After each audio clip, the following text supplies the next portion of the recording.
राकेश जी के पास आऊंगा। इस बीच में हमारे साथ सुजाता जी और ज्ञान गर्ग जी भी जुड़ गए हैं। आपका भी बहुत बहुत स्वागत है, धन्यवाद।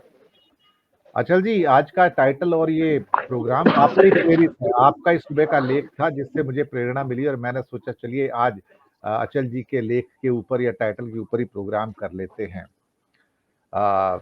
भूत तो चढ़ गया इनके ऊपर सर।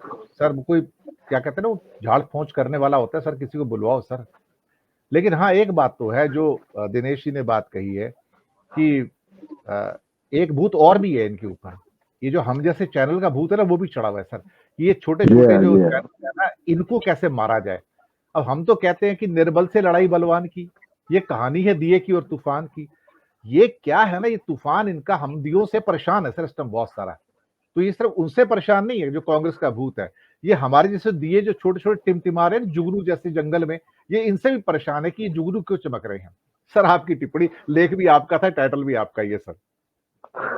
धन्यवाद दिनेश जी। देखिए, सवाल भूतों का है तो सीधी सी बात यह है कि जब आदमी बहुत तन्हाई में होता है तो मोहम्मद अलवी एक शायर हुए हैं, वो बहुत छोटा सा शेर लिख के गए थे कि दरवाजे पर पहरा देने तन्हाई के भूत खड़े हैं।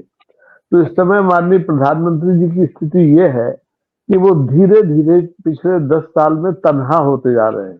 2014 में जो फौज, जो उनकी पार्टी की फौज और देश की जनता जो अच्छे दिनों की चाह रख रही थी, वो उनके साथ खड़ी थी। लेकिन पिछले 14 साल में ये भीड़ बढ़ने की बजाय घट गई। और इसका सीधा सीधा आपको हिसाब देखना है तो पिछले 9 साल में जितने चुनाव हुए, विधानसभाओं के हुए, लोकसभा के उपचुनाव हुए या आम चुनाव हुआ, तो आप देखेंगे कि भीड़ लगातार छट रही है और मोदी जी की तन्हाई बढ़ रही है। तो ये तन्हाई का जो भूत सिर पर सवार हो गया है उनके, उसको तो उतारना अब मोदी जी के बूते की बात तो है नहीं। और देखिए, कांग्रेस के भूत का जहां तक सवाल है तो मोदी जी नए नहीं है। मोदी जी जिस पाठशाला से पढ़ के निकले हैं, जिसके वो प्रचारक रहे हैं आरएसएस के, तो आरएसएस आजादी के पहले से नेहरू के नाम के भूत से डरती रही है। और उसके बाद आप देखेंगे कि जब उन्हें सत्ता में आने का मौका मिला, अटल जी आए, तो अटल जी ने कभी नेहरू के भूत को अपने पास फटकने नहीं दिया। वो जानते थे कि नेहरू नाम इतना बड़ा है कि अगर हम इसका जिक्र करेंगे तो अपने आप खुद पार्क में चले जाएंगे। उन्होंने समझदारी दिखाई और बड़े आसानी से वो अपने पहला एक कार्यकाल पूरा कर ले गए। लेकिन मोदी जी से ये गलती लगातार हो रही है कि वो नेहरू और गांधी परिवार के बिना अपना मतलब बिस्मिल्लाह ही नहीं करते। मेरे को लगता है वो खाना खाने भी बैठते होंगे तो पहले इस परिवार के लोगों का नाम जरूर लेते होंगे, क्योंकि ये भूत उनके अवचेतन में, जैसा कि अभी दूसरे दिनेश जी ने, कंवर जी ने कहा था कि उनके फोबिया हो गया, उनको वो बीमारी के शिकार हो गए हैं।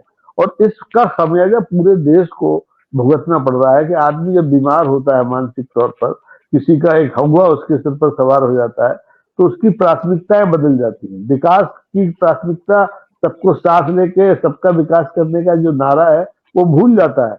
उसे हर समय 24 घंटे एक ही चीज दिखाई देती है, एक वो गुलाब का फूल लगाए हुए नेहरू और एक इंदिरा गांधी बहुत ही जनसाधारण की नेता की तरह। तो ऐसे आदमी से आप और क्या उम्मीद करेंगे। और ये 5 राज्यों में जो चुनाव हो रहे हैं ना, जिसमें से आप अक्सर कहते हैं कि मिजोरम में तो वो समर्पण कर ही चुके हैं भारतीय जनता पार्टी, बाकी के 4 राज्यों में भी जो सूचनाएं आ रही छन छन के, उससे भी उनका जो फोबिया है नेहरू गांधी परिवार को लेकर के, वो द्विगुणित हो गया है। अब तो मुझे लगता है कि रात की नींद भी हराम हो गई हुई, दिन का चैन तो पहले से ही गायब था। और जो अभी विश्व कप में हार गए, ये तो खेल था, उसको इतनी गंभीरता से नहीं लेना चाहिए था, लेकिन उन्होंने उसके लिए भी क्या क्या तैयारियां करके रखी थी कि वो नेहरू गांधी के युग का खेल भुला दे देश की जनता को, वो सब जमीन पर धरी रहेगी। तो ऐसे में अब झाड़ फूक कोई काम नहीं आएगी। अब तो वो खुद ही कोशिश करें कि लोकतांत्रिक हो जाए और नेहरू गांधी को गालियां देना बंद कर दें, तो भूत अपने आप उतर जाएगा। दिनेश जी,